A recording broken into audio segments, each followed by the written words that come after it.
then parang pumasok ata yung friend niya, and then that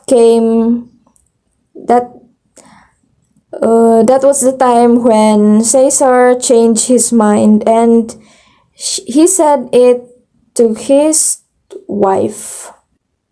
So, but do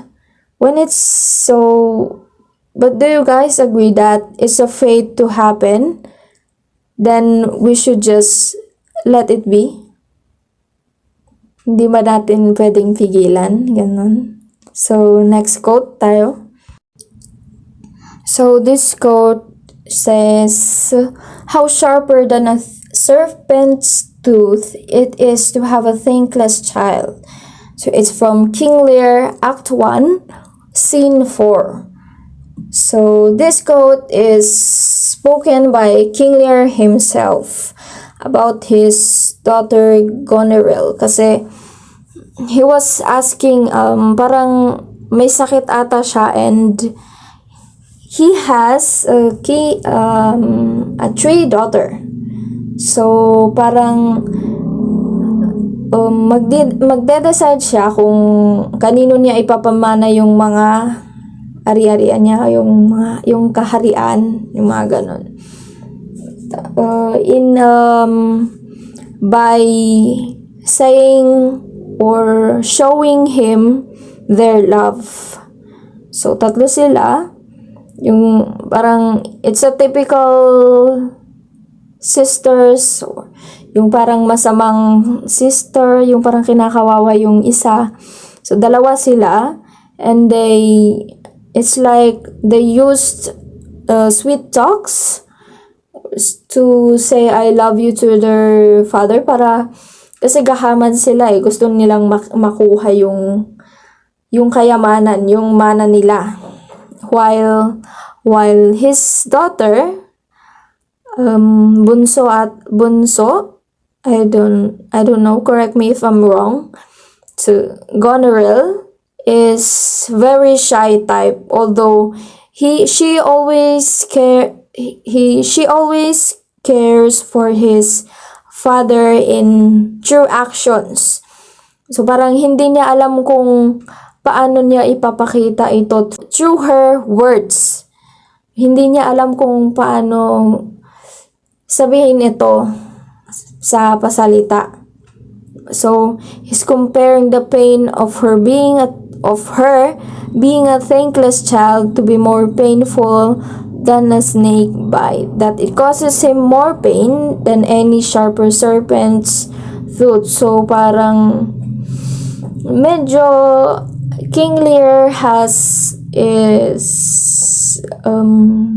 parang madali siyang nauto, just because his child is not thankless enough through words. It means parang di na siya mahal. It's more painful than a snake bite, since serpent's tooth is very sharp.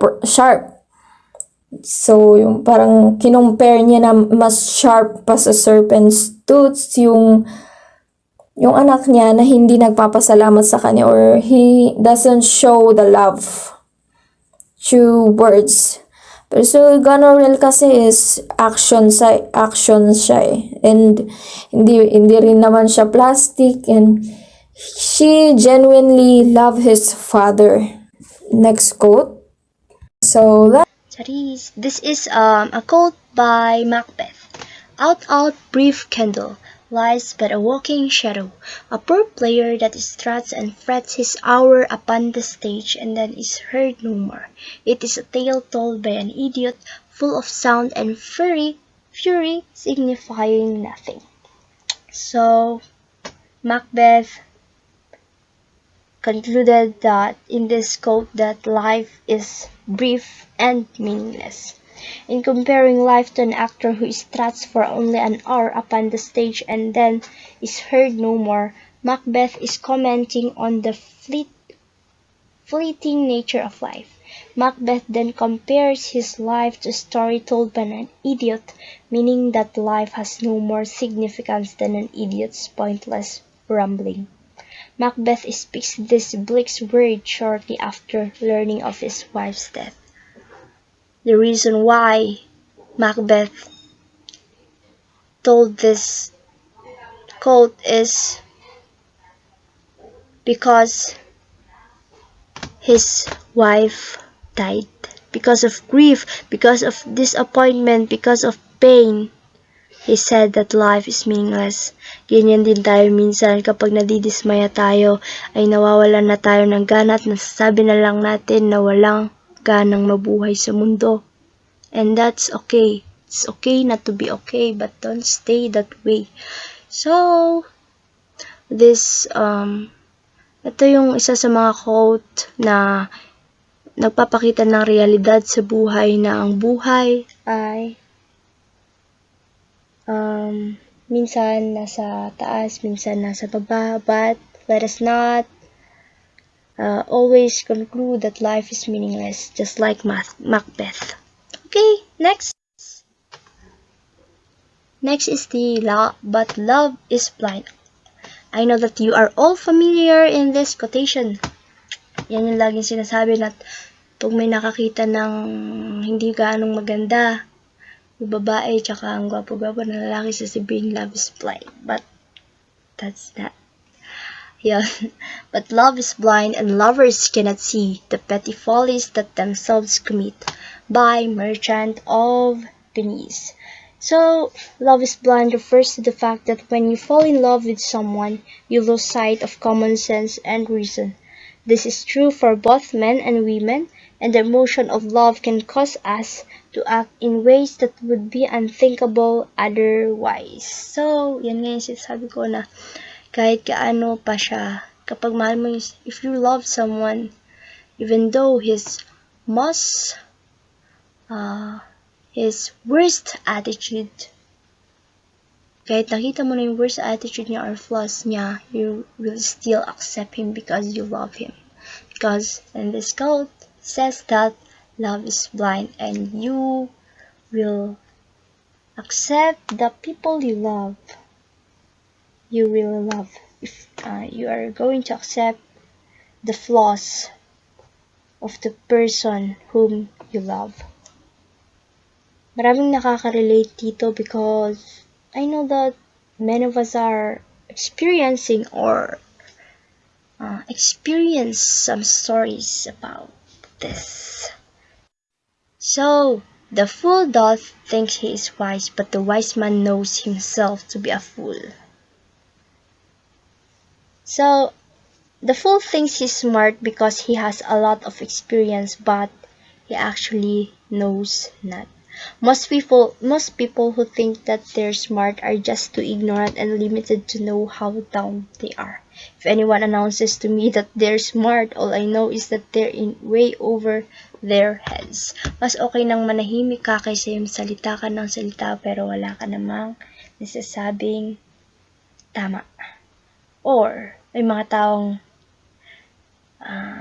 nagsasabing humble sila but in their actions, hindi.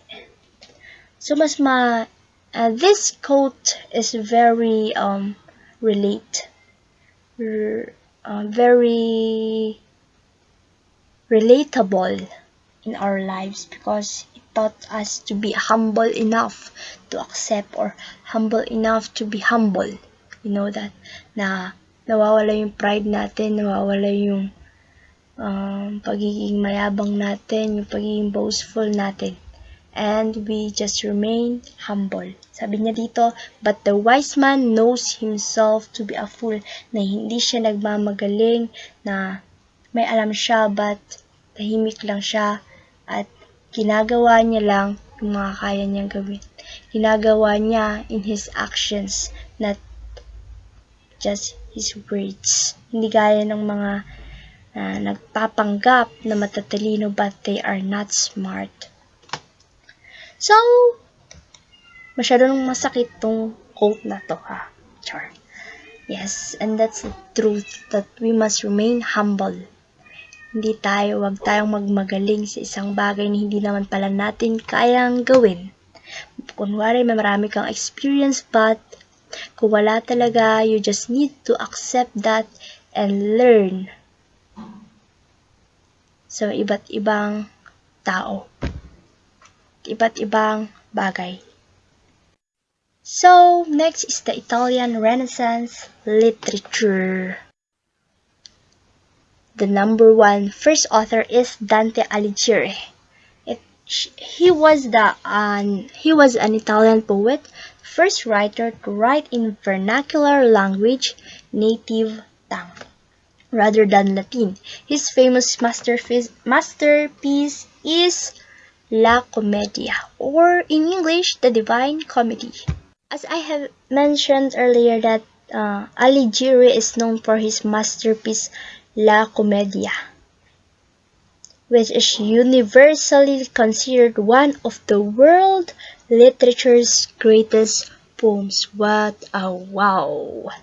So Dante proved to the world that great writers did not have to use Latin and therefore allowed Italian, Spanish, French, and even English to grow and flourish.